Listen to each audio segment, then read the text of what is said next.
Good news is that we don't have to judge them by modern values.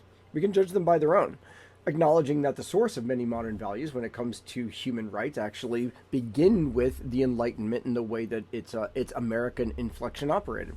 We don't have to apply modern values to them. We can apply their own values to them. So all of the enslaver patriots, all of them universally acknowledged that slavery was wrong, that slavery was immoral.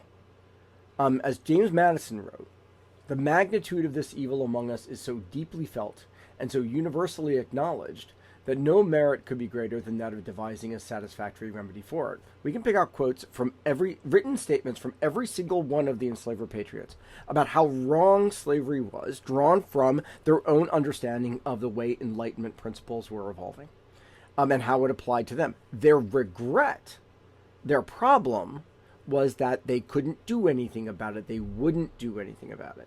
So we don't have to worry about saying that, okay, well, these are modern values as a part of some sort of fig leaf of a critique of presentism. We're not visiting our values upon them. We're visiting their values upon them, and a gap that was acknowledged in their lifetime. Take a look at John Lawrence. You don't even have to go to the Marquis de Lafayette, but Marquis de Lafayette's a good one too. But John Lawrence is a pretty good one. So they recognize it as an evil. They acknowledge it universally, according to Madison. So the question is, why? What did they do about it? Nothing. Even though Madison says no merit could be greater than that of devising a satisfactory remedy for it, and yet none of them did. None of them even tried. In fact, they stood in the way of other efforts to do that. But that is a conversation worth having. Why didn't they do anything about it? Now, you can't say that they were men of their time. All men of their time understood that it was morally wrong. Even the enslavers, and we have only their words to use for that. So, the conversation that we're having is, why didn't they? It's to look at who did.